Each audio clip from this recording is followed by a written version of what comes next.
बंद कर रहे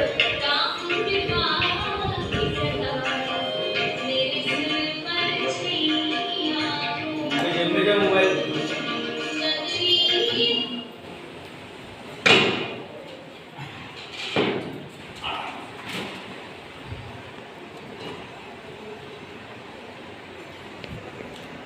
खान ग्रहण करें।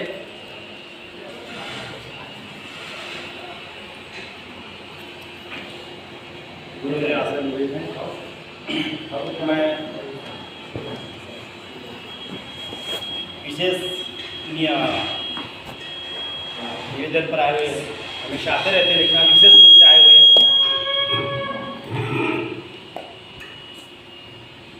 हमारे युवराजमन जी गुरुनाथ से निवेदन करता हूँ जाकर हमारे गुरु जी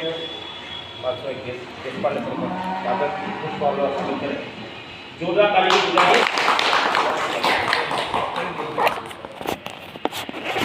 निवेदन जैसे कि आया हुआ है आपके उसे कि मोबाइल को साइलेंट करें। ठीक है, साइलेंट।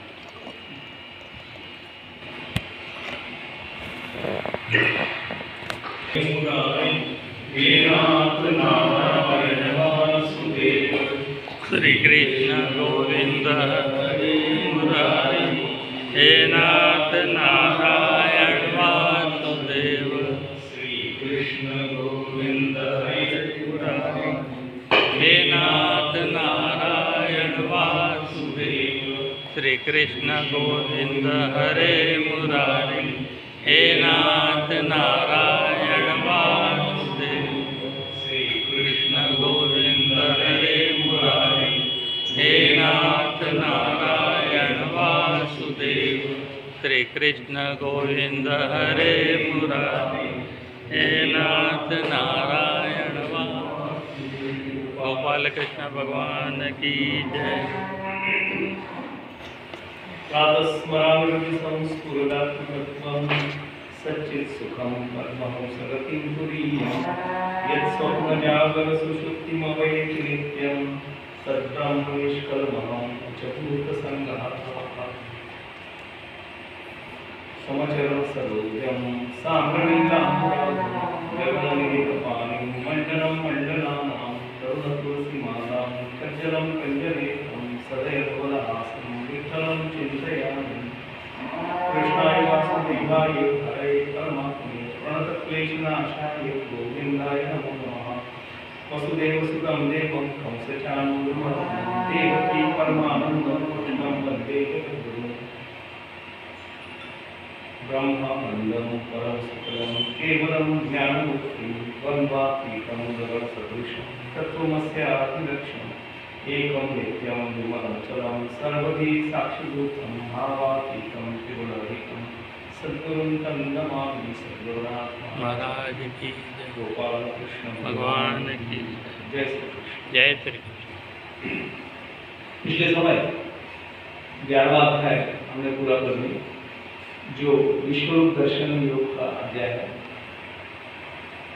यह प्रभु का अत्यंत विराट ऐसा रूप देख के अर्जुन के मन में भय निर्माण हुआ और भगवान से प्रार्थना की कि अपना वो पहला ही रूप मुझे दिखा जरूर। तो भगवान फिर से अर्जुन के कहने पर अपने मूल रूप में आ गए। अब 12वें अध्याय में अर्जुन के मन में आशंका आई, अर्थात वो जिज्ञासावश भगवान ने बताया था 11वें अध्याय में कि मेरे 2 रूप हैं, एक सगुण भी है, एक निर्गुण भी है। जो निर्गुण की आराधना करते हैं उनको रूप महत्वपूर्ण नहीं है, वो यह जानते हैं कि सभी में परमात्मा का अंश है, परमात्मा ही बसे है, तो उसी रूप का वो ध्यान करते हैं। दूसरे जो सगुण भक्त है वो भगवान के सगुण रूप की आराधना करते हैं। ये 12वें अध्याय में इसका नाम ही भक्ति योग है, लेकिन थोड़ा सूक्ष्मता से देखें तो 12वें अध्याय से लेकर तो 15वें अध्याय तक ज्ञान योग भगवान ने बताया। अनेक साधनों सहित भगवान की भक्ति का वर्णन, भगवत भक्तों के लक्षण इस अध्याय में बताए गए और वैसे देखा जाए तो अभी अब एक दूसरे चरण में हम गीता के आ गए हैं, 12वें से लेकर 18 तक। यहाँ शुरुआत जो होती है वो अर्जुन के प्रश्न से होती है। अर्जुन उवाच एवं सततयुक्ताये भक्तास्त्वां पर्युपासते ये चाप्यक्षर अव्यक्तम तेषां के योग विद्तमः। अर्जुन बोलते हैं कि हे भगवान, जो अनन्य प्रेमी भक्तजन है वो निरंतर आपका भजन करते हैं, ध्यान पूजन करते हैं, और आप जो सगुण रूप धारी हो उस परमेश्वर की आराधना करते हैं, जो सगुण भक्ति करते हैं।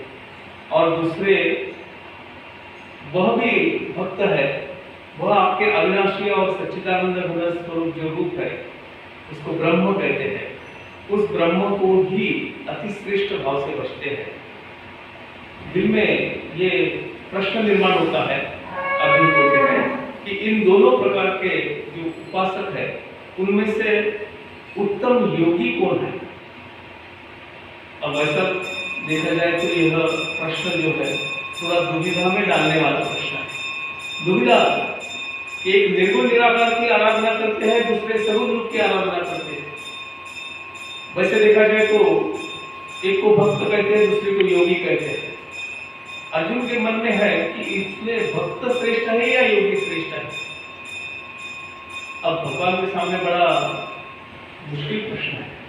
एक को अगर मैं बोलूं योगी श्रेष्ठ ऐसा बोलूं तो भक्त दुय्यम हो जाता है, और भक्त श्रेष्ठ बोलूं तो योगी दुय्यम हो जाता है। लेकिन भगवान तो परमात्मा है, श्री कृष्ण है, योगेश्वर है। और तुकाराम महाराज वर्णन करते हैं उनका करते वक्त, बोलते हैं चतुरा तो शिरोमणि गुण लावण्याची खाणी मुकुट सकळामणि धन्य तुझी शोभा। वो तो चतुरों के चतुर है। एक पक्ष लेने से उनको पता है कि दूसरे को दुय्यम हो जाएगा, तो उन्होंने बड़ा सुंदर उत्तर दिया है। दूसरे श्लोक से फिर 20वें श्लोक तक केवल भगवान ही बोलते हैं। भगवान ने कहा मय्यावेश मनो ये माम नित्य युक्ता उपासते श्रद्धया परियोपेता तेने युक्त तमाम कहा। मुझमें मन को एकाग्र करके निरंतर मेरे भजन में, मेरे ध्यान में लगे हुए जो भक्तजन है, अतिशय श्रेष्ठ श्रद्धा से युक्त होकर मुझे सगुण रूप परमेश्वर की आराधना करते हैं, बचते हैं, वे मुझको योगियों में भी अति उत्तम योगी मान्य है। अंग्रेजी में कहते हैं डिप्लोमेटिक उत्तर दिया है भगवान ने, किसी एक का पक्ष नहीं दिया। कहते हैं कि जो मुझ में मन एकाग्र करके मेरी आराधना करते हैं। अब विषय यहाँ आता है कि केवल रूप, केवल ध्यान, केवल जो विधि विधान है उससे नहीं, अपने मन को एकाग्र करके, मन में भगवान को बसा के, मन का विषय भगवान करके जो अति श्रद्धा युक्त अंतःकरण से मेरी आराधना करता है, वह मुझे योगियों में श्रेष्ठ योगी लगता है। और आगे लक्षण बताते हैं उसके, यहाँ कहा गया है कि जैसे हर काम में निरंतर भगवान का ध्यान उनके मन में रहता है। उस समय के कामकाज बताया है, भागवत कथा में यह वर्णन आता है कि लोगों के उस टाइम में काम क्या काम करते थे। तो गौओं को धोना, बाकी धान वगैरह कूटने का काम रहता था, घर के बहुत सारे काम होते थे। ये सब काम करते हुए वो भगवान का स्मरण नहीं भूलते थे। तुकाराम महाराज ने वर्णन किया, कामावधि काम काही गुना राम राम जाईल भवश्रम सुख होईल दुःखाचे। काम में अपने अपने कामों में रहता है, लेकिन भगवान को नहीं बोलते हैं। एक गीत आपने सुना होगा, मराठी का बड़ा सुंदर गीत, राधा गवळण करीते मंथन मनात हरीचे अविरत चिंतन। वो मंथन कर रही है, लेकिन मन में तो अत्यंतिक भगवान के प्रति श्रद्धा है, उनका नामस्मरण चल रहा है, वो भगवान को नहीं भूल रही है। ऐसे जो है वो मुझे अत्यंत श्रेष्ठ भक्त लगते हैं। अब फिर आगे 2 श्लोक आते हैं भगवान का स्वरूप बताने वाले। ये पक्षर्म निर्देश्य अव्यक्तम पर्युपासते सर्वत्र गम चिंतन च कूटस्थम अचलम ध्रुवम संयमेन्द्रिय ग्रामम सर्वत्र समबुद्धयः ते प्राप्नुवन्ति मामेव सर्वभूतैः। बड़ा सुंदर अर्थ है इसका। जो पुरुष इंद्रियों के समुदाय को भली प्रकार वश में करके मन और बुद्धि से परे सर्वव्यापी, अकथनीय, अरूप, ऐसा जो मेरा स्वरूप है और सदा एकरस रहने वाले उस रूप में खुद को मन तन से, मन इंद्रियों से उसको बजने वाले नित्य अचल निराकार अविनाशी सच्चिदानंद घन जो ब्रह्म है, निरंतर एक ही भाव से उस ब्रह्म का ध्यान करते हैं, भजते हैं, वे संपूर्ण भूतों के हित में रत और सब में समान भाव वाले योगी मुझको ही प्राप्त होते हैं। और इसमें बहुत सारे लक्षण भक्तों ने बताया। वैसे इस अध्याय का नाम ही भक्ति योग है, तो इस अध्याय में भक्ति क्या है ये बता के फिर ज्ञानी भक्त कौन सा है, भक्त किसे कहते हैं, उस भक्त के लक्षण भी भगवान बताते हैं। इसमें थोड़ा उल्लेख किया है संक्षेप में। सर्वत्र गम चिंत्यंच, इसका अर्थ है कि जो परमात्मा का स्वरूप जो आकाश के भांति सर्वव्यापी है, उसके बगैर एक भी कोई जगह छूटी नहीं है, ऐसी खाली जगह कोई नहीं है, ऐसा मेरा स्वरूप मानते हैं। कहते हैं कि मुझे केवल एक मूर्ति में भगवान नहीं समाया, एक रूप में नहीं समाया है, वो तो सर्वत्र गम चिंत्यंच, ऐसी कोई जगह नहीं बचती है कि जहां भगवान नहीं है। कूटस्थम अचलम ध्रुवम, कूटस्थम का अर्थ है जिसका कभी किसी भी कारण से परिवर्तन नहीं होता। हम बार बार ये बात सुनते हैं कि हर चीज परिवर्तनीय है, हमारी सृष्टि परिवर्तनशील है और हम में भी परिवर्तन होता है, काल जैसा जैसा बीतता है वैसे वैसे परिवर्तन होते जाता है। लेकिन कूटस्थम, इसका मतलब यह है कि कभी परिवर्तन नहीं होता है और जो सदा एक सा ही रहता है। भगवान का कहना यह है कि उनके उस भक्त के दिल में जो भक्ति, श्रद्धा, अत्यंत आदर और प्रेम है, वो कभी भी कम नहीं होता, जैसे वैसे रहता है। ध्रुवम, ध्रुव यानी एक किनारा, नित्य और निश्चित हो, उनको मालूम है भगवान का स्वरूप क्या है, जिसकी सत्ता में किसी प्रकार की संशय न हो। उनको मालूम है भगवान की सत्ता जो है वो सर्वव्यापी है, उसमें से कोई छूटा नहीं है, वो खुद ही इन सब जगत को चलाते हैं और जिसका कभी भी अभाव नहीं होता, वो नहीं है, ऐसी कभी स्थिति नहीं आती है, उनको ध्रुव कहा है। एक और विशेषण दिया है अचलम, हलन चलन की क्रिया से सर्वथा रहित, उसको अचल कहते हैं। चल यानी चलने वाला, अचल यानी स्थिर। एक शंका स्वाभाविक तरह से आती है, अचल, चल जो है वो सजीव होता है और अचल निर्जीव होता है। पत्थर कभी अपनी जगह नहीं छोड़ता, एक ही जगह रहता है, स्वरूप बदलता है क्या, स्वरूप भी नहीं बदलता, जैसा कि वैसा ही रहता है। तो क्या भगवान का स्वरूप ऐसा है स्थिर, पार्थिव जिसको बोलेंगे, निर्जीव बोलेंगे, ऐसा नहीं। कहने का तात्पर्य यह है कि वह परिवर्तन जो हमारे सृष्टि में होता है वैसा परिवर्तन उनमें नहीं होता है। वो एकमात्र सत्ताधीश है, उनकी सत्ता बहुत पहले से इस जगत पर है, इस प्राणी मात्र पे है, हर एक चीज पर है, वो वैसे की वैसे ही रहती है। उनके स्वरूप केवल बदलते होंगे, ध्यान में दूसरे आते होंगे, लेकिन उनका जो तत्व है वो कभी बदलता नहीं है। उनका स्वरूप अव्यक्त है, अव्यक्त, व्यक्त होने सामने दिखता है, यह अव्यक्त है, वो किसी इंद्रियों का विषय नहीं हो सकते। दोनों चीजें इसमें होता है कि एक इंद्रिय गम्य भी है और इंद्रियों से परे भी है, इंद्रियों से नहीं जान सकते, अर्थात इंद्रियों द्वारा जानने में नहीं आ सकते, और जिसका कोई रूप या कोई आकृति नहीं है। हम हमारे समाधान के लिए, हम हमारे आनंद के लिए उनको मानते हैं कि इनका स्वरूप ऐसा है।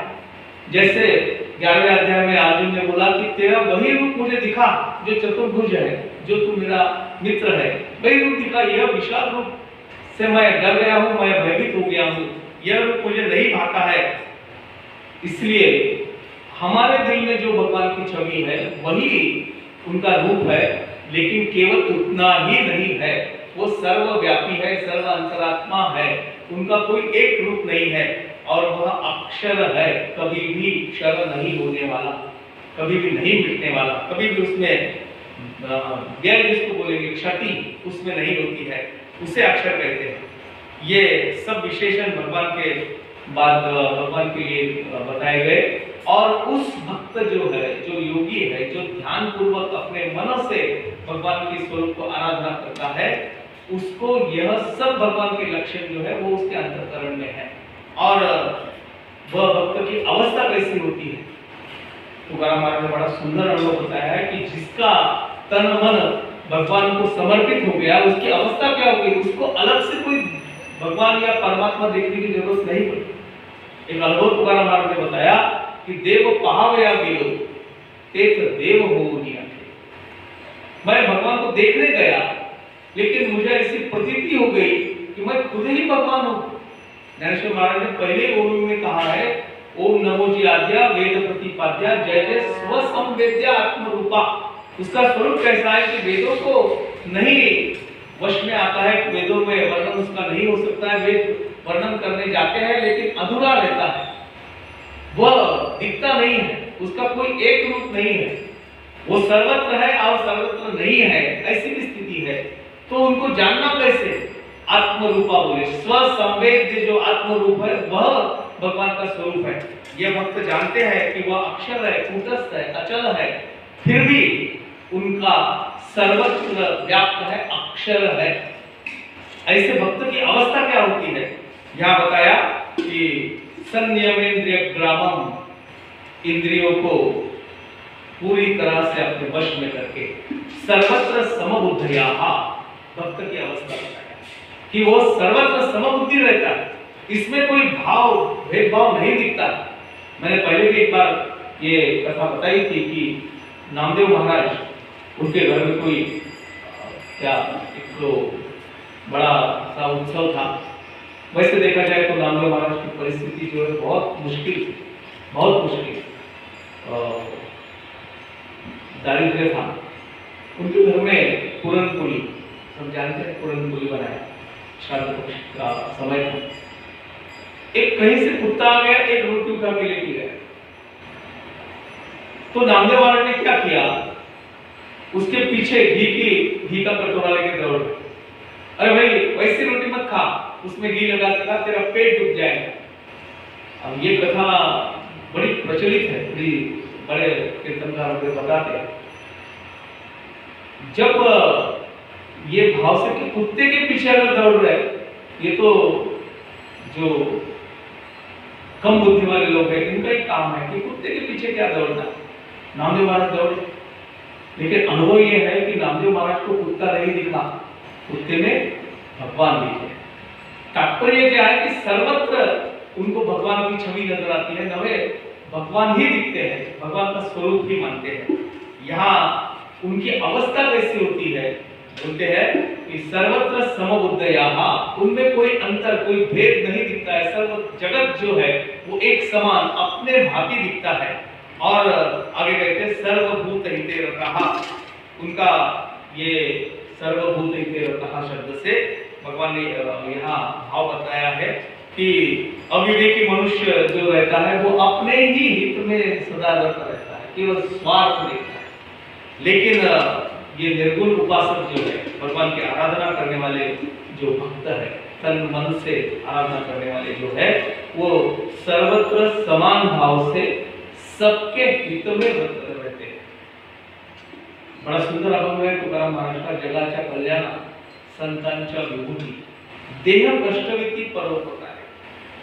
जगत के कल्याण के लिए उनका अवतार हुआ है, और देह कष्टविती परोपकार, इतरों पर उपकार करना, इतरों के कामकाज करना, इतरों के लिए अपना जीवन व्यतीत करना, यही उनका धर्म होता है। वो अपने लिए काम नहीं करते हैं, ये अपना ख्याल, अपना स्वार्थ परे रखते हैं और सबके स्वार्थ में, सबके हित में अपना पूरा जीवन व्यतीत करते हैं। वह सर्वत्र समबुद्धि है और वही सर्वभूत हिते रतः है, अपना स्वार्थ देखते नहीं है। बड़ी सुंदर कहानियां आती है, अपना सब काम कर छोड़ के लोगों का काम। तुकाराम महाराज का पूरा जीवन ऐसा ही व्यतीत हुआ है, नाथ महाराज का जीवन ऐसे ही व्यतीत हुआ है। मौलिक ज्ञानेश्वर का जीवन देखो आप कि अपने हित के लिए उन्होंने कोई कामकाज नहीं किए। वैसा यह भक्त होता है। ते प्राप्तवंती मामे वो सर्वभूत हिते कहा, वह मुझे सर्वभूत हितों में रत रहने से समान भाव वाले जो योगी है वो मुझको ही प्राप्त होते हैं। उनको फिर मैं परे नहीं रहता हूँ। और मुझे पाने के लिए दो मार्ग बताया। अब यहाँ से थोड़ा सा योग मार्ग का वर्णन भी करते हैं। क्लेशोहित तरस्तेषाम अव्यक्ताम सत्य चेतसाम अव्यक्ता ही गतिर दुख देह बद्धिर वाप्यते। अर्जुन का प्रश्न था कि योगी श्रेष्ठ है या भक्त श्रेष्ठ है। भगवान तो दोनों के बारे में कहते हैं कि दोनों मुझे अत्यंत प्रिय है, लेकिन फिर भी अर्जुन को उद्धार उसका होने के कारण होने के लिए फिर भगवान ने एक सरल सुलभ ऐसा मार्ग बताया है। बोलते हैं कि योग साधना का एक मार्ग है, लेकिन उसमें क्या क्लेश अधिक है।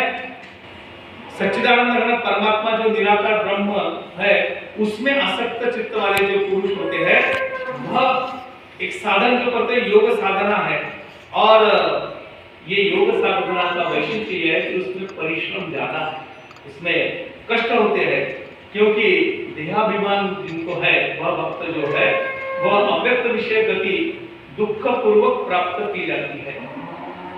हम जैसे प्रापंचिक लोग हैं, सांसारिक लोग हैं, उनके लिए योग साधना अत्यंत कठिन है, उसमें बड़े कष्ट है। ज्ञानेश्वर महाराज ने इसमें भाष्य करते हुए कहा, योगाची वाटा जे निहालेगा सुभटा तया दुःखाची वाटा भागा आला। जो योग मार्ग की साधना में रत हो गए उन्हें केवल पीड़ा उनके भाग में आई। अब थोड़ा सा अटपटा लगेगा कि भाई योग साधना करना नहीं करना, वो तो कष्टदायक है, क्लेशकारी है। ज्ञानेश्वर महाराज भी कहते हैं कि तया दुःखाची वाटा भागा आला। सुख नहीं मिला, दुख ही मिलता। कल्पना करके देखिए कि अभी योग साधना करने वाले तो बहुत सारे लोग होंगे। रामदेव बाबा के माध्यम से सवेरे 5 बजे टीवी पर आ जाता है, उसको देख के हम साधना करते हैं। क्लेश क्या है? सबसे पहला क्लेश तो ये है कि सवेरे 5 बजे तैयार होकर बैठना, यही तो क्लेश कारक है। और देखा जाए तो जितने आसन वो करते हैं उतना सामान्य जो करता नहीं है। दोनों पैर लंबे करके हाथ उंगली और पैर को पकड़ना और सर को अपने घुटनों तक टिकाना बड़ा मुश्किल हो जाता है, कष्टदायक है, पीड़ादायक है। लेकिन योगी जो है वो ये साधना करते हैं, उनका ध्यान शरीर की ओर नहीं रहता है। लेकिन हम जैसे प्रापंचिक लोग हैं, हमारा देह पर ज्यादा ध्यान है। थोड़ा सा क्या एक स्थिति में आसन में बैठे कितनी देर तक बैठ सकते हैं? योगों में 84 आसन बताए, हर एक आसन करने की एक मुद्रा होती है, लेकिन हमारा ध्यान बड़ा देह पर है। एक समान जैसे क्या इसको बोलते हैं मराठी में मांडी भर बसना, वो भी संभव होना बहुत मुश्किल हो गया है आज के समय। जहां भी जाता हूं मैं तो चेयर लगी रहती है, इनके लिए जिनको बैठना उठना जरा मुश्किल हो जाता है। लेकिन बैठने वाले लोग कौन से दिखते हैं? कोई 40 वाले उम्र के लोग चेयर पर बैठे रहते हैं, उनको भी नीचे बैठना। तात्पर्य क्या? योग साधना बड़ी मुश्किल है, बड़ी कठिन है। अर्जुन को बताते हैं क्लेशोधिक तरस्तेषाम, ये अव्यक्त की उपासना करना बोले तो बड़ी मुश्किल बात है, उसमें क्लेश होते हैं। अव्यक्ता ही गतिर दुख, अव्यक्त की साधना दुखदायक है। देह बद्धिर वाप्यते, किनके लिए? जो देहाभिमानी है उनके लिए, जिनको देह पर आसक्ति नहीं रही उनके लिए वह साधना बड़ी सरल, बड़ी सुलभ और भगवान को प्राप्त करने वाली है। तुझ पाहता विठ्ठला देह भाव हरपला, ऐसा तुकाराम महाराज ने एक बार कहा कि मैं देह वृत्ति में नहीं रहा, देह भावना संपूर्ण नष्ट हो गई। ये तुकाराम महाराज की अवस्था है। हम कभी भूलते हैं क्या हमारी देह अवस्था? नहीं, कभी भी नहीं भूलते। इसके लिए तुकाराम महाराज ने दूसरा एक वचन दिया, देह भावे पूजीन। संपूर्ण यहाँ तुकाराम संतों ने जो भी अभंग में कहा है वह सब गीता उपनिषद इनका सार ही है। बहुत सरल थोड़े शब्दों में बताते हैं। एक बात उन्होंने कही जो उसमें अव्यक्त और व्यक्त की आराधना का बड़ा सुलभ साधन बताया है। एक बोलते हैं कि देह भाव हर बला तुझे पाहता विठ्ठला, देह भाव विगलित हो गया जब से आपका स्वरूप देखा। और दूसरी तरफ बोलते हैं कि देह कोंडू कोंडू धरी न जीव, देह भावे पूजीन, मैं देह भाव से पूजा आराधना करूंगा। इसका मतलब क्या है? दोनों का अर्थ जो है एक ही है, लेकिन उसकी बताने की या समझने की क्रिया अलग अलग है। एक में बोलते हैं कि देह भाव विगलित होकर भगवान के स्वरूप अपना स्वरूप मानना, यह एक प्रकार की आराधना है जो योग साधना से सिद्ध होती है। दूसरी प्रापंच की अवस्था है, वह भगवान की आराधना करते हैं, भक्ति करते हैं, लेकिन अपना देह भाव भूलते नहीं है। पर उनमें एक अड़ंगा आता है, एक ऑब्स्टेकल आता है। वो कौन सा? कि भगवान को वो अपने जैसा देह रूप नहीं मानते हैं। थोड़ा सा सोच के देखिए कि भगवान की पूजा अर्चना हम लोग करते हैं, घरों में भगवान की मूर्तियां होती है, पूजा का एक विधि, भगवान को कामन में निकालना, फिर पानी डालना, फिर दूध डालना, फिर पानी डालना, फिर सबको अपने अपनी जगह पे रखना, तिलक वगैरह लगाना। ये करते समय एक यांत्रिक क्रिया जैसा होता है, बराबर है ये यांत्रिक क्रिया होती है। हम कभी ऐसा सोचते हैं कि चलो भाई अभी बहुत ठंडी का मौसम है, भगवान के लिए स्नान करने का जो पानी है थोड़ा सा गर्म कर ले, नहीं होता। और तिलक लगाते समय कहाँ लगता है? अपने को संवारना है, अपने को अगर कोई मेकअप करना है तो बड़े ध्यान से हम हमारा करते हैं। भगवान के लिए हल्दी कुमकुम जो भी है, कुमकुम गड़ागड़ डाल दिए, तुरंत निपटा लिए, निपटना ही बोलते हैं, चलो पूजा निपटा गया। निपटने वाली बात है क्या? देह भावे पूजी, हमें जैसा देह है, हम जितने हमारे देह की केयर करते हैं उतना ही, चाहे वो छोटी सी मूर्ति क्यों न हो, लेकिन ये हमें हमारे अंतर में आना चाहिए कि उसमें भी सब जो मेरी क्रिया है वो उनमें है। इसलिए बड़ी ध्यानपूर्वक पूजा करते हैं। कहते हैं कि देह वधीर वाक्य थे, एक तो देहावस्था नष्ट होना और दूसरा वो संपूर्ण देह भाव से भगवान की आराधना करना। यही अंतर है योगी और भक्तों में। ये तो सर्वाणि कर्माणि मयि संन्यस्य मत्परः अनन्य नैव योगेन मां ध्यायन्तु उपासते। निर्गुण निराकार ब्रह्म की उपासना में देहाभिमानियों के लिए परमात्मा की प्राप्ति बड़ी कठिन, बड़ा मुश्किल।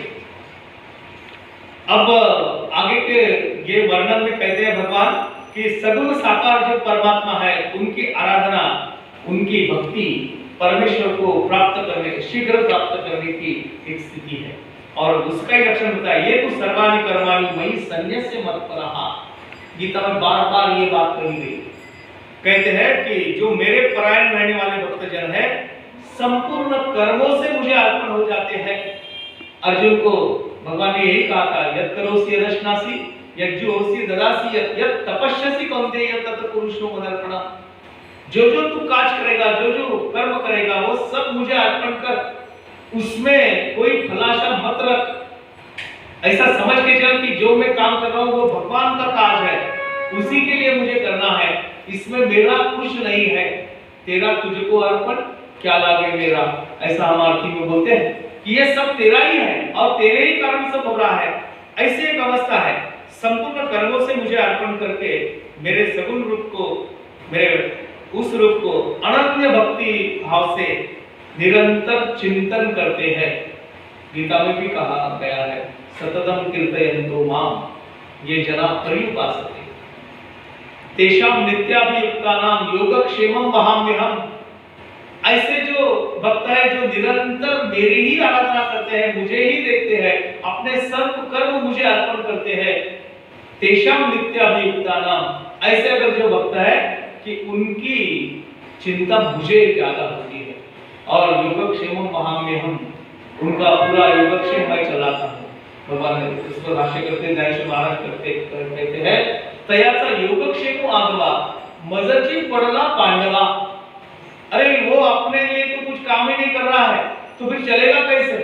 बहुत बार ऐसा होता है, लोग पूछते भी है कि रात दिन अगर भगवान के चिंतन में रहे तो घर बार चलेगा कैसे? हम पे जो जिम्मेदारियां हैं वो कैसी पूरी होंगी? भगवान कहते हैं कि उसकी चिंता आपको करने की जरूरत नहीं। योगक्षेम महाम्य, उनका योगक्षेम मैं चलाता हूं, उनकी चिंता मुझे ही होती है। तयाचा योगक्षेम आगवा मजची पड़ला पांडवा, तो उनकी चिंता मुझे होती है। अनन्यनैव योगेन माम ध्यायन्तु बसे, उनके दिल में अन्य भाव जो है वो रहता ही नहीं है, नित्य मेरी आराधना करते हैं। और ऐसे भक्त जो है, ये उपासना जो है वो सरल है, इनको भक्त कहते हैं। इसमें कोई संसार त्याग करने की बात नहीं है, कोई छोड़ना नहीं है। सब जो हमारे भाग में आया है, हमारे जीवन में हमारे तरफ जो जिम्मेदारी आई है उसको निभाना है। नाथ महाराज ने उनके भागवत में कहा है कि नका तेजी रांडा पुरे, बांधा सोप्या माड्या भरे, आल्या अतिथा आदरे याहुली धर्म पूर्णा। जो गृहस्थाश्रम में हम आए तो गृहस्थाश्रम के पूरे कर्म हमें करना चाहिए, अच्छी स्थिति में रहना चाहिए। जोड़ो लिया धन उत्तम व्यवहार, पैसा कमाने के लिए भी नहीं बोला हमारे संतों ने कि पैसा तो कमाना ही चाहिए, जीवन यापन करने के लिए पैसा धन आवश्यक। जोड़ो लिया धन उत्तम व्यवहार, लेकिन सचोटी का व्यवहार होना चाहिए, प्रामाणिकता का व्यवहार होना चाहिए। किसी को कष्ट देके हमको धन नहीं कमाना है। और जो प्राप्त किया हुआ धन है उसमें उदास विचारे व्यय करी, उसका व्यय जो हम करेंगे वो अत्यंत उदासीन वृत्ति से, ये मेरा नहीं है भगवान ने दिया है उसको ही अर्पण करना है। तो समाज के हित में कुछ बात हो उसमें हमारा धन लगाना चाहिए, या हमारे धन का कुछ हिस्सा हम पहले से निकाल के रखना चाहिए कि जो भगवान के काज में आ जाएगा, काम में आएगा। एक उदाहरण बताता हूँ कि जिस पैदल यात्रा में हम लोग जाते हैं, बहुत सारी दीदियां पंढरपुर में जाती है और बड़ी मात्रा में, बड़ी संख्या में लोग रहते हैं। और जहाँ भी व्यवस्था होती है, देखा जाए तो 2000 लोगों को खाना खिलाना कोई आज के जमाने में सामान्य बात तो नहीं है। उनकी परिस्थिति उतनी ठीक नहीं है, खेती करने वाला किसान बहुत मेहनत करके अपनी फसल उगाता है, जैसे भी वो निर्वाह करता है, वो बड़े प्यार से, बड़े आनंद से इन सब की व्यवस्था करता है, अत्यंत खुशी महसूस करता है। जब उनके दिल का भाव देखा तो कहते हैं कि आज यह दिल्ली को, यह पैदल यात्रियों को मैंने भोजन दिया तो इन पे कोई एहसान नहीं किया, मैंने खुद पर एहसान किया कि भाई इनके कारण मुझे ये सौभाग्य मिला। और इसकी जो तैयारी है, इसी साल से अगले साल की तैयारी कर लेता भाई भगवान के लिए, भगवान के भक्तों के लिए मेरे पास में कुछ होना चाहिए।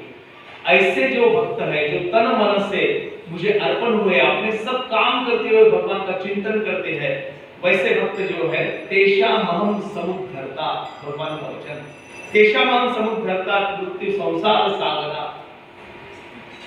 भवामि निश्चिरात पार्थ मैया में चित्त चेतसाम। हे अर्जुन, उन मुझ में चित्त लगाने वाले जो प्रेमी भक्तजन है, मैं शीघ्र ही मृत्यु रूप संसार से उनको बाहर निकालता हूँ या उनका उद्धार करता हूँ। तेषा महम समुद्धरता, ऐसी अवस्था भक्त की आना चाहिए।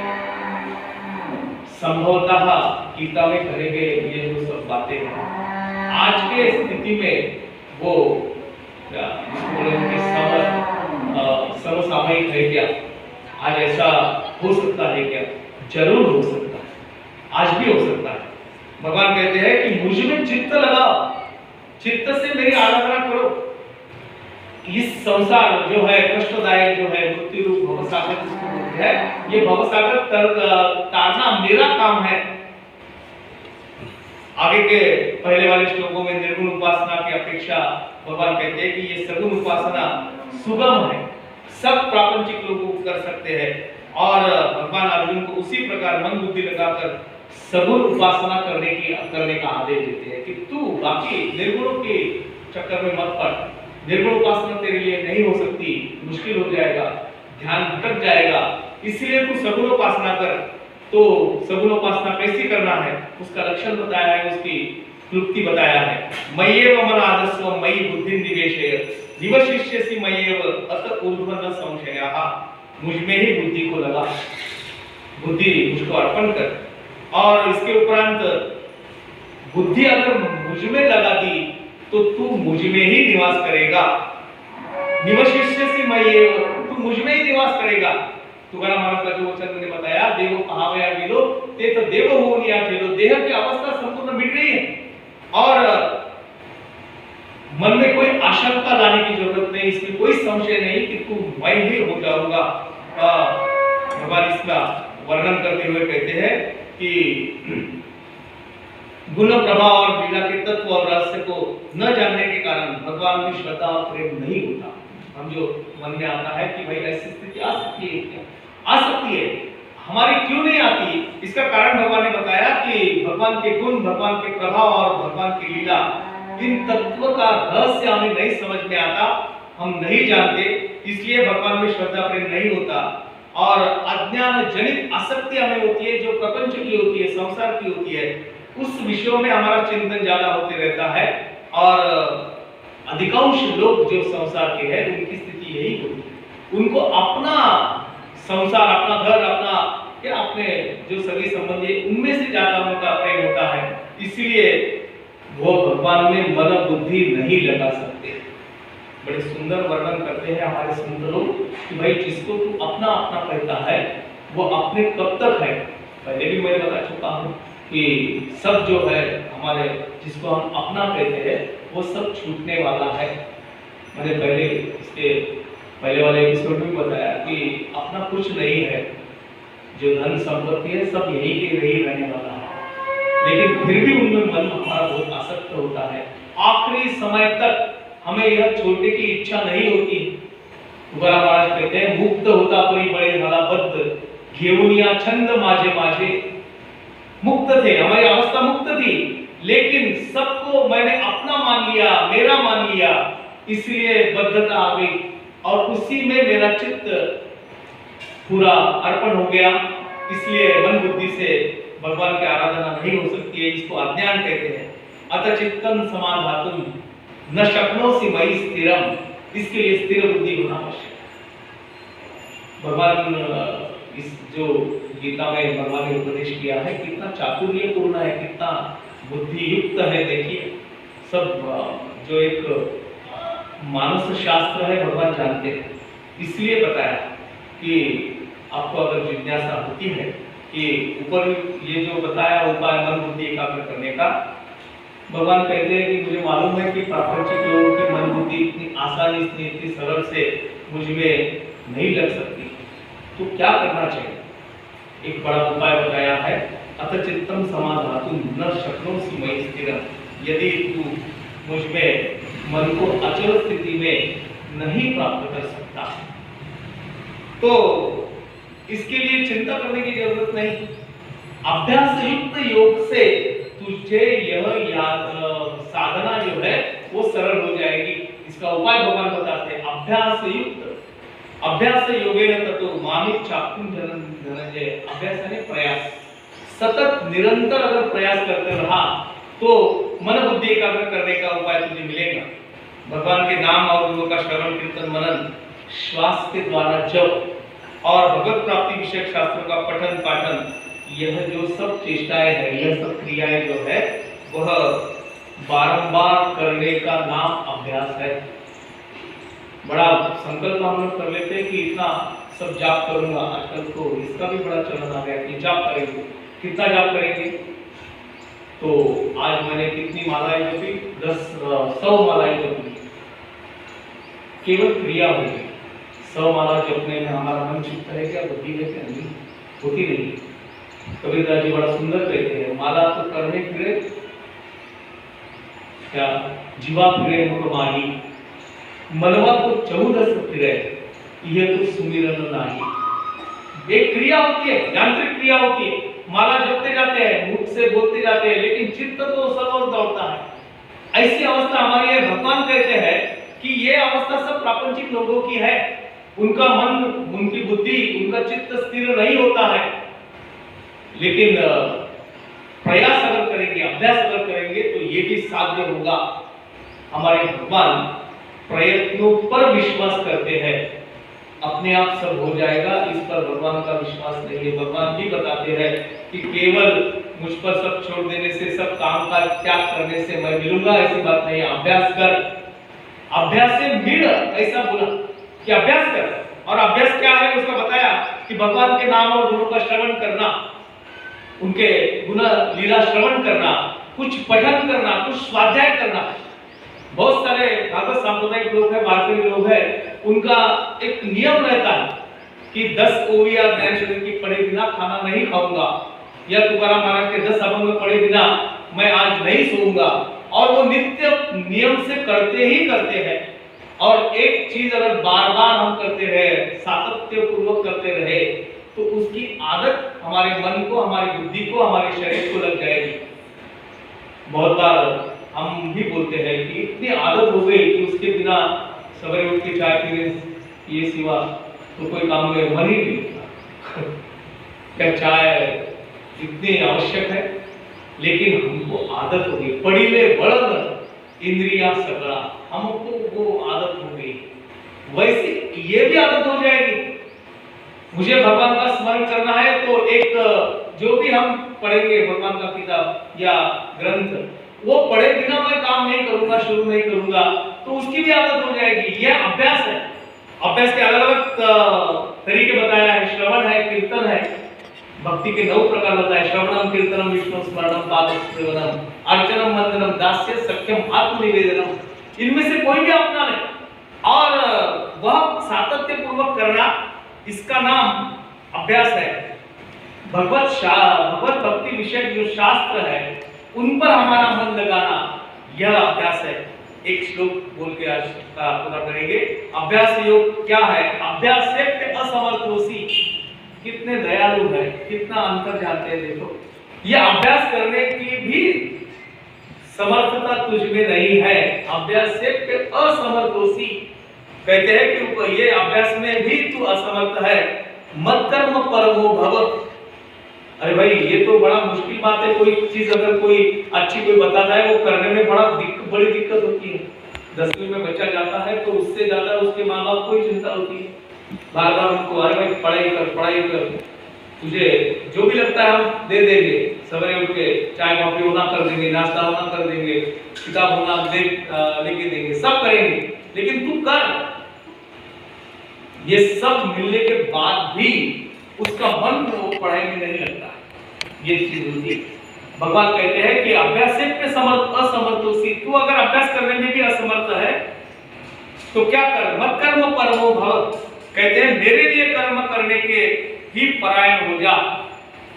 ठीक है, तू तेरे प्रपंच की जो भी कर्म है करते हैं तो करते रहे, लेकिन वो मेरे लिए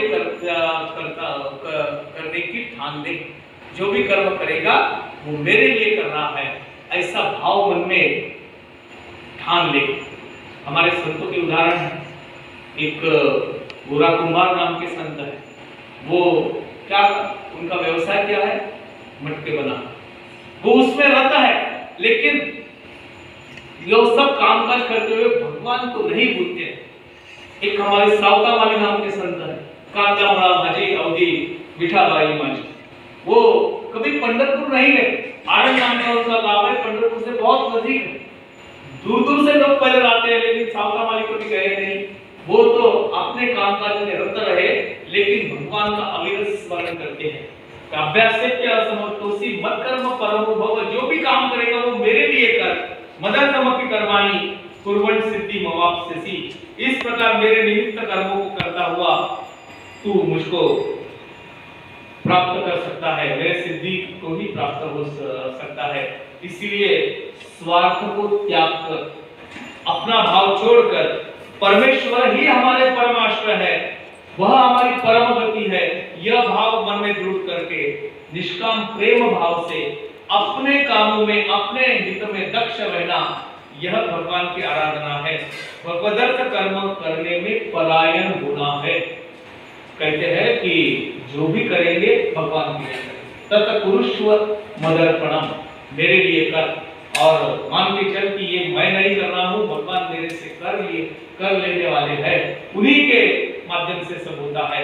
ऐसी भावना अगर तू दृढ़ कर लेगा तो धीरे धीरे अभ्यास में भी गति लगेगी। और अभ्यास के बाद में तुझे यह मन चित्त एकाग्र करने की कला भी अवगत हो जाएगी और एक समय ऐसा आएगा कि तू मैं भी हो जाओ। हृदया हृदय एक झाले ये हृदयचे ते हृदय घातले द्वैत न मोडिता केले आपण से अर्जुना। फिर भक्त और भगवान के इसमें कोई अंतर नहीं रहेगा। इसके बाद में 11वें और 12वां श्लोक आने के बाद में फिर ज्ञानी भक्त कैसा होता है इसके लक्षण बताया है। मैंने पहले भी कहा था कि 33 लक्षण बताया है कि ज्ञानी पुरुष क्या है। एक साधना है कि ज्ञान प्राप्त हुआ कि समाप्त हो गया, बराबर है ना। जैसे यूनिवर्सिटी की शिक्षा होती है, भाई पीएचडी कर लिया आप क्या पढ़ेंगे, और कुछ नहीं पढ़ने के लिए बचा, आप सब सर्वज्ञाता हो गए। लेकिन भक्ति तत्वों में वैसा नहीं है, कोई अंतिम छोर नहीं है। ज्ञान प्राप्त हुआ, भगवान के पूरा स्वरूप मालूम हो गया, भगवान ही हो गए, चित्त बुद्धि भगवान के लिए समर्पित हो गई। उसके बाद में भी आराधना भक्ति साधना बाकी है। उसके लक्षण क्या होते हैं वो आगे होता है। यहाँ पूछते हैं, कुछ बताना है, पूछना है तो पूछ सकते हैं।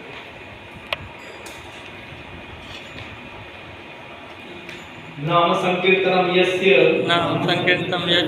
सर्व पाप प्रणाशनम प्रणामो दुःख शमनः तन्नमामि हरिं परम। नाम संकीर्तनम यस्य सर्व पाप प्रणाशनम प्रणामो दुःख शमनः तन्नमामि हरिं परम। नाम संकीर्तनम यस्य सर्व पाप प्रणाशनम प्रणामो दुःख शमनः हरि परम। गोपाल कृष्ण भगवान की जय।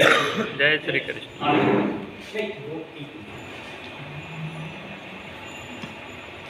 बहुत सुंदर आपका। जय श्री कृष्ण। जय श्री कृष्ण। पंडित जी आप कहाँ जा रहे हैं?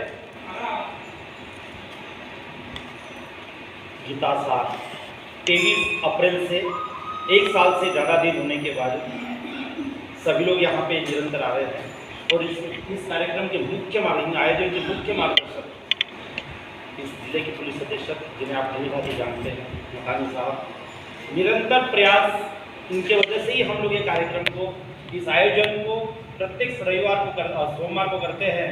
गुलराज जी आपको कभी कभी निवेदन करना पड़ता है, इसी निवेदन के आगे बोलता हूँ।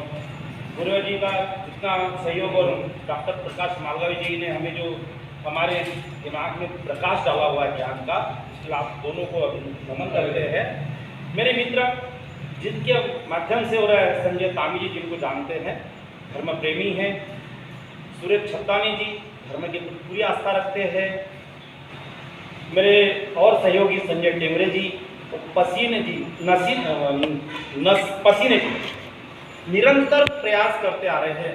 ये सौभाग्य की बात है कि हम इस आयोजन को निरंतर बढ़ा रहे हैं। प्रश्न ये उठता है कि राणा जी और एक निवेदन पहले बोल देता हूँ। 15 अगस्त आ रहा है, ये गीता सार के ग्रुप को मैं निवेदन करता हूँ कि राष्ट्र के प्रति हमारा एक त्यौहार है, राष्ट्रीय त्यौहार है 15 अगस्त। तो पतंजलि चिकित्सालय पर हम 8 से 8:30 के बीच में ध्वजारोहण करेंगे। उसमें बढ़िया सा एक अभी बता देना चाहता हूँ, आलू पोहा और चने का भी आयोजन किया है। मकानी साहब को भी बोलना मुझे आ जाएगा, लेकिन आएंगे नहीं, इसलिए मैं जोर करके बोलता हूँ कि बहुत अच्छे होने वाला है, क्योंकि उस दिन तो आप बहुत व्यस्त रहेंगे। तो ये 15 अगस्त हम लोग वहाँ मनाएंगे।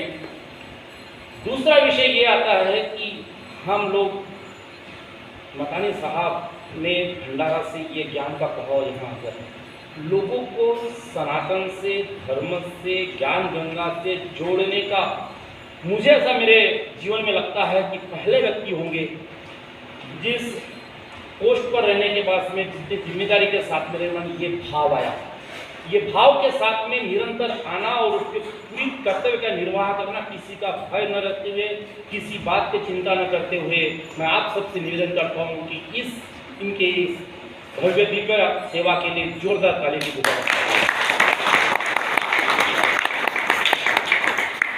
मेरे परम मित्र राजू भाई बोलते हैं जनरली ईश्वर की कृपा है। बिल्कुल नमन भैया, आपकी ईश्वर की कृपा है, ये आपका कार्य, ये आपका शब्दावली है, मैं इससे पूर्णतः सहमत हूँ। आप अभी कहे कि आप योगमय हो जाइए, भक्तिमय हो जाइए, आप पूर्णता भगवान को छोड़ दिए। मैं इसको भी नमन करता हूँ कि ये वाक्य हमारे सनातन से, हमारे पुराणों से, हमारे गीता और भागवत पुराण से सभी जगह आता है। और हिंदुओं की बात करें तो हिंदू जैसा हिंदुत्व रखने वाला, प्रेम, दयालु, कृपालु जो भी है, जो कुत्तों को भी रोटी घी की देने के लिए हमारे जो संतों ने कार्य किया है, ये हमारे लिए गौरव की और बहुत ही हमारे लिए गर्वान्वित होने की बात है कि हम उन वंशज से, उन सनातन से आते हैं। बात मैं ये कर रहा हूँ, मैं बहुत कंफ्यूज हूँ और कंफ्यूज जब जब भी रहता हूँ मैं प्रश्न करता हूँ, इस मंच पर आकर सवाल करता हूँ। और महोदय, मैं कि हम लोगों को जगाने का कार्य करते हैं। आपने बोले कि हमें सनातन को ये प्रवाह देना है, निरंतर कार्य कर रहे हैं और हम लोग जोड़ते भी रहते हैं। लेकिन दुर्भाग्यपूर्ण बात है कि हमको बोलने के बावजूद भी कुछ लोग आते हैं, एक हफ्ता आते दूसरे बार निकल जाते हैं। तो क्या उनकी आस्था हमारे प्रति या हमारे धर्म के प्रति कम या सनातन के प्रति कम? तो अपने प्रपंच में इतने कुछ स्वार्थ बन जाते हैं कि सांप को मिलना है तब आ जाते, एक हफ्ते के दूसरे दिन हो जाते। तो क्या हमारा प्रवाह इतना कमजोर है और हम लोग जोड़ ही नहीं पाते? इस देश, इस गांव में 40,000 पॉपुलेशन होगी कामी जी, 40,000 में एक एक व्यक्ति एक हजार का नेतृत्व करने की क्षमता रखता है। और इसलिए 40 लोग यहाँ पे जो उपस्थित है नगर अबाउट, ये बहुत बड़ी है, सनातन के प्रति ये जागरूक लाने वाले, इनको भी नमन करता हूँ। इसी कड़ी में मैं मकानी साहब को एक अपना हिंदू विश्व परिषद का कार्यक्रम गुरुवार को होने वाला है। आप सभी को उस 6 से 10 बजे है, हमें अपने धर्म के प्रति जो भी व्याख्यान होगा उस पर सब आमंत्रित है परिवार समेत। मकानी साहब भी उस कार्यक्रम में प्रमुख उपस्थिति रहेंगे, उन्होंने इसका निवेदन किया, उन्हें स्वीकार भी किया है। तो हम लोग गुरुवार को, आने वाले गुरुवार 14 तारीख को शाम को मातृश्री का पटांगण है, वहाँ पे निरंतर हम लोग सभी लोग उपस्थित रहेंगे, ऐसा आपको निवेदन करता हूँ। अपने इष्ट मित्र के साथ में आइए और अपनी आस्था, अपने धर्म के प्रति जागृति लाने में अपना योगदान दीजिए। बात ये करना चाहता हूँ कि ये कंफ्यूज इसलिए हूँ, पहले शब्दों पर आता हूँ, और आपने बहुत अच्छी बात बोले मुस्लिम में उठकर आया कि आप सब अपना कार्य कीजिए। मैं निरंतर अपने 2009 से, मैं 2009 के पहले तो मैं बिल्कुल अपने व्यवसाय में इतना व्यतीत था कि मुझे घोड़ों की नाव की तरह जब दिखना नहीं, ना इधर जाकर देखना है ना बगल देखना है बस। लेकिन 2007 में मैं 5 में रामदेव जी से मिला और 7 के बाद में भारत स्वाभिमान न्यास पतंजलि के माध्यम से भ्रष्टाचार के खिलाफ मुहिम के लिए चला, 250 लोगों का सिग्नेचर करके निवेदन दिया। उसके बाद में राष्ट्रव्यापी 15 अगस्त आ रहा है तो 16 अगस्त को सुबह उठकर जो ध्वज अपने बच्चों को हम लोग राष्ट्र ध्वज देते हैं और पाँव के नीचे गिर जाते हैं, कभी नाली में गिर को उठाने का 5 मिनट का जन जागरण कार्यक्रम, जिसके सरकार ने उसको आगे बढ़ाकर उसको और भी सम्मानित किया। योग के प्रति आस्था, आरोग्य के प्रति आस्था में मैं निःशुल्क कई शिविर गाँवों से 300, 266 गाँव में जाकर संजय टेमल जी के साथ में योग और आयुर्वेद, गाय का गोमूत्र से खेती कैसे की जाए इस पर रहा। उसके उपरांत मैं जन इन्वेस्टमेंट एजुकेशन के साथ साथ में एक और आस्था रुक गई थी, दिल की आ रही थी, इसलिए वो भी पूर्ण संपन्न होने जा रहा है भक्ति योग के माध्यम से। इस बात से प्रश्न ये उठता है कि हम लोग इतने बिल्कुल प्रेमत्व, दैवत्व के साथ साथ में भी अपने आप को जोड़ नहीं पाते। अगर नहीं जोड़ पाते कि जैसे अभी अपन देश में और दुनिया में देख रहे हैं, उस देश और दुनिया में जो हो रहा है, तो हम जागरूक कब होगा?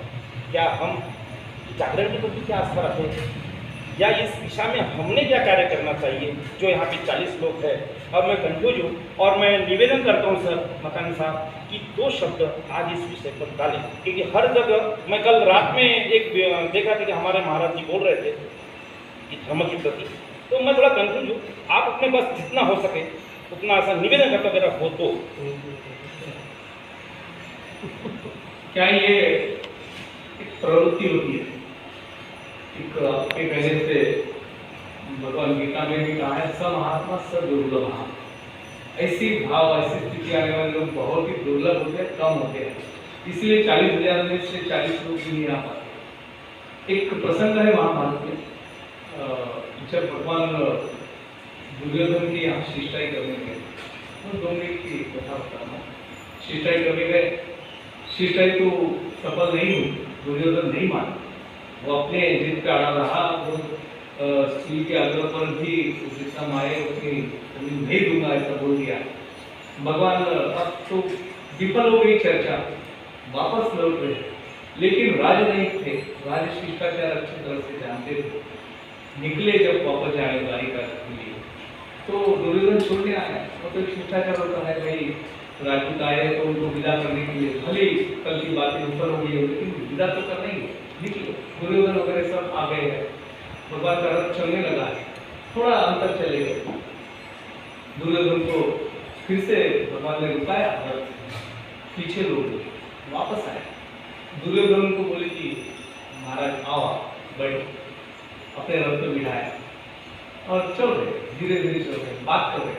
भगवान ने, श्री कृष्ण भगवान ने आज दुर्योधन को बताया कि धर्म से अगर तू व्यवहार करेगा तो तेरा भला होगा, तेरा विकसित प्राप्त होगा, तुझे सुख शांति मिलेगी, मोक्ष मिलेगा। धर्म से बर्ताव करने का महत्व बहुत ही सुंदरता से उसको समझाया। ये सब दुर्योधन ने सुन लिया। दुर्योधन क्या बोलता है भगवान को, उसका उत्तर दिया दुर्योधन ने कि हे भगवान, मैं आपको नहीं जानता, यानी भगवान करके मैंने नहीं माना आपको, लेकिन आपने जो उपदेश किया, धर्म की जो बातें कही है, क्या आपको लगता है कि मैं ये नहीं जानता? मैं धर्म क्या है पूरा जानता हूँ। जाना भी धर्मम न चमे करो, मुझे पूरे धर्म का ज्ञान है। आपने जो बातें बताई सही है, सच है, लेकिन क्या करूं, मेरी प्रवृत्ति नहीं होती। जाना मैं धर्मम, मुझे अधर्म क्या है ये भी पता है, और वैसा नहीं करना चाहिए ये भी मालूम है। नच में निवृत्ति, उससे छुटकारा मैं नहीं पा सकता, इसके लिए क्या करूंगा? मन बुद्धि निवेश है, जो भगवान ने कहा वैसा मेरा होता ही नहीं है। अब अधिक मात्रा में लोग ऐसे हैं कि जिनको अपना प्रपंच, अपना व्यवहार, अपना स्वार्थ, अपना शरीर, इनमें ही ज्यादा रुचि है।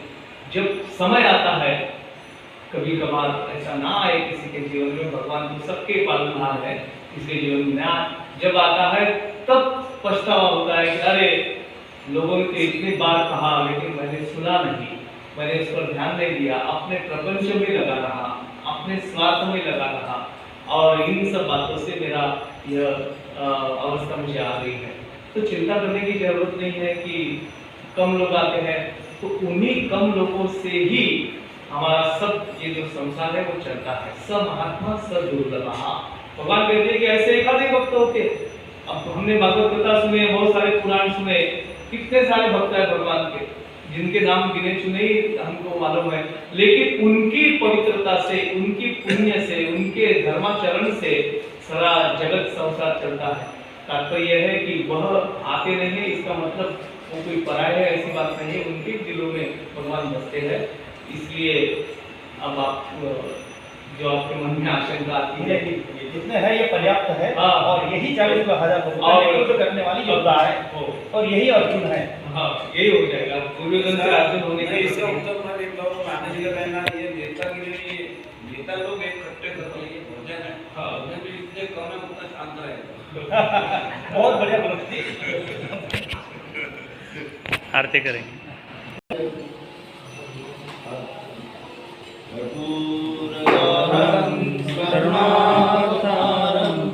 संसार सारं भुजगेन्द्र सदा वसन्तं हृदयारविन्दे त्वं भवानी चरितं नमामि। मन्दारमाला कुलतालकाय कपालमाला कृतशङ्करा दिगंबराय च दिगंबराय नमः शिवाय।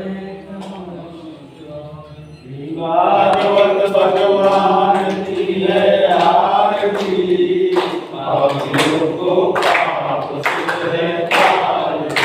श्री भागवत भगवान की है आरती, पापियों को पाप से है तारती। ये अमर ग्रंथ, ये मुक्ति पंथ, ये पंचम वेद निराला, नवलोक जगाने वाला। ये अमर ग्रंथ, ये मुक्ति पंथ, ये पंचम वेद निराला, नवलोक जगाने वाला। हरि नाम यही हरि ज्ञान, यही हरि नाम यही हरि ज्ञान, यही जगते मंगल की आरती। पापियों को पाप से है तारती। भागवत भगवान की है आरती। पाप से है तारती। ये जात गीत पावन पुनीत पापों को मिटाने वाला, हरि दर्श कराने वाला।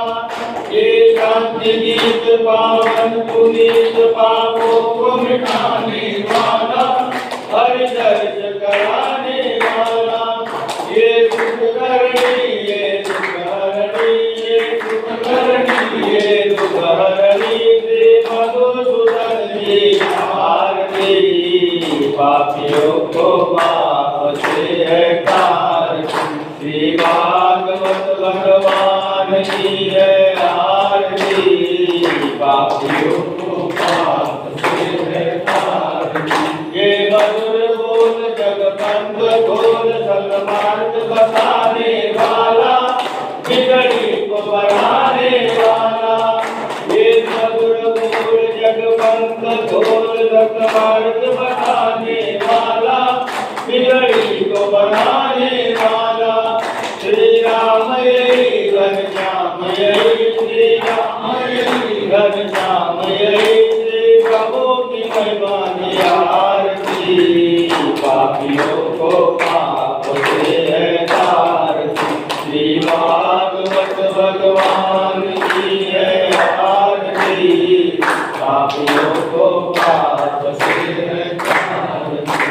गौर गौरम करुणावतारम संसार सारम बुद्धिद्रारम सदा वसंतम हृदयारविंदे भवम भवानी सहितं पंडार माला कुंभालिकाले कृपाल माला शंकर दिगंबराय नमः शिवाय ओम नमः शिवाय।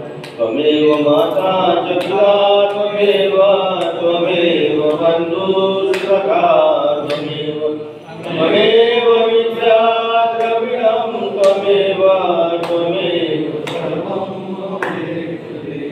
गुरुर्ब्रह्मा गुरुर्विष्णु गुरुर्देवो महेश्वरः गुरुर्साक्षात् परब्रह्म तस्मै श्री गुरुवे बोलो गोपाल कृष्ण भगवान की मोर मुकुट बंसी वाले की जय। वृंदावन बिहारी लाल की जय। राजा रामचंद्र भगवान की जय। आज के आनंद की जय। गुरुदेव की जय। सभी भक्तों की जय। श्री गोपाल कृष्ण भगवान की जय।